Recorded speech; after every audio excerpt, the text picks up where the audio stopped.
What do you mean we don't have the casing back from manufacturing? Right now, this looks like something that will put people in the hospital versus what we'll treat them with. Oh, we're on. Hi. Welcome back to St. Elvis's Hospital's new home telehealth division. Today, I'm very happy to go ahead and talk about one of our newest little devices that we're going ahead and building for you here, a fingertip pulse oximeter. So, in the times of COVID here, understanding what your patient's blood oxygenation levels are is really important. So a lot of doctors now are moving towards things like this fingertip pulse oximeter. So this is something that you'll go ahead and you put on your finger, and it'll go ahead and display what your current pulse rate is, as well as what your blood oxygenation level is. Now, as you know, we're moving more and more towards remote telehealth. They're adding more and more things to these types of sensors here as well. So one of the big things is this is good for if I'm a patient and I can go ahead and I can read what is on this here. But now we're going ahead and we would like to be able to have this remotely monitored by your healthcare professional. So these devices here will often go ahead and incorporate something like Bluetooth. Now then go ahead and pair with your phone, and then that will go ahead and send it out to the cloud with your medical readings so that it can be go ahead saved and tracked over time. So that's really great, and these devices are pretty cheap. You can usually get them for about $15, $20.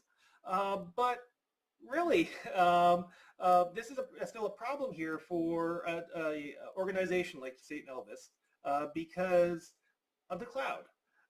So we, like to be able to do our own penetration testing and security testing of our remote infrastructure. So when we go ahead and release people like you, our security practitioners, on a device manufacturer like this, cloud infrastructure, that usually is frowned upon and can land us into jail. So we try to avoid that. So in order to be able to provide the most effective security testing of all our devices, we figured we would go ahead and design our own fingertip pulse oximeter instead. So really, if you go ahead and take the casing off this here, what you'll end up having is some sort of programmable device. In this case here, what we decided to use was an Arduino Nano which is a fairly cheap one.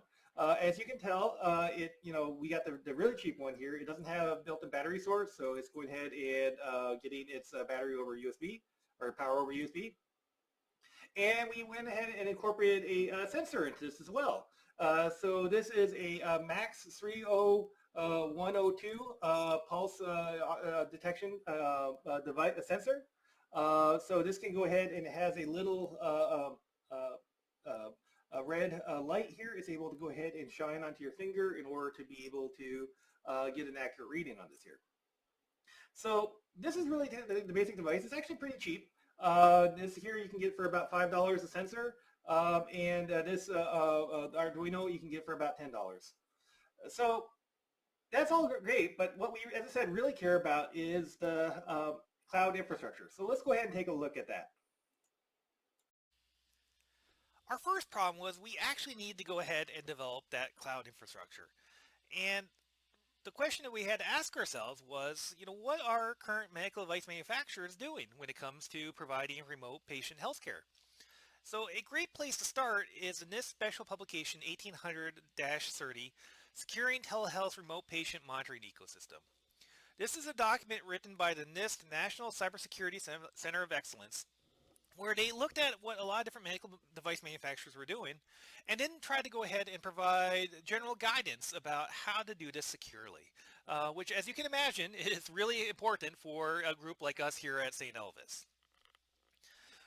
By going through this document here, we kind of extracted out what our ideal medical device infrastructure should look like.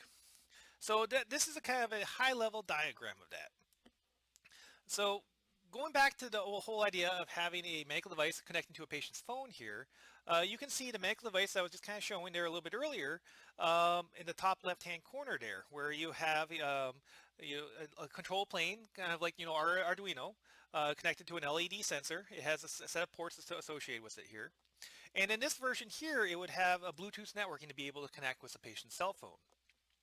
An operator on that patient's cell phone then would go ahead and connect to the larger cloud infrastructure, which provides both patient-facing services and healthcare delivery organization-facing services as well. Your clinician will go ahead and connect to that same cloud infrastructure to be able to pull down data. And one other aspect that I really kind of want to highlight as being something important that you don't want to forget about here is the update service. Because vulnerabilities occur, and you do need to be able to patch. So having the ability to be able to patch both your app as well as the user's endpoint device there is really important. But it's also really hard to be able to do correctly and secure. So as I mentioned a little bit earlier, though, we don't have all this whole fancy Bluetooth networking here. Instead, we opted for a little bit of the cheaper Arduino um, that did not have Bluetooth networking or onboard power. So we had to modify this diagram a little bit here in order to really reflect the fact that this, is connecting back to a computer instead of a patient's phone here over USB/serial networking. But really, this is kind of the architecture that we're trying to design against here. Okay, now I want to get back to talking about the actual device itself because there were a few things that we learned when we went ahead and tried to build our own medical device here. So the sensor I showed you a little bit earlier, it had kind of one major problem here, and that's the fact that the soldered leads to it are right where you're going ahead and putting your finger, which, when you're running, your power through that and everything else, not ideal. So we went ahead and got a different sensor. This is one from SparkFun.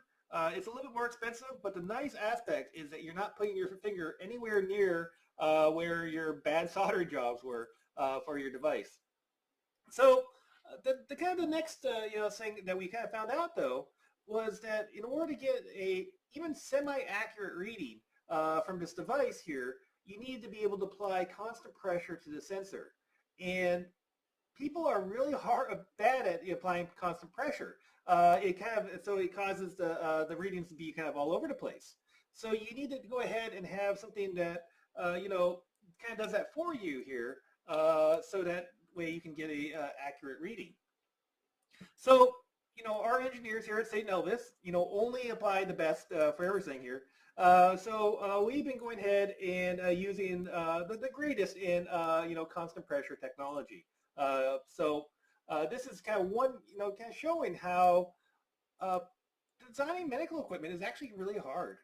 It's very easy to talk about building out your own, but achieving the reliability, the safety aspects are pretty involved here. So what we plan on doing here is releasing the specs and everything for this device so that you can start playing around with it yourself and learn more about it. And then hopefully next year at DEF CON, we'll be there with a few of these too for you to be able to experiment with. Thank you very much from the crew at St. Elvis. Have a great DEF CON and thank you for participating.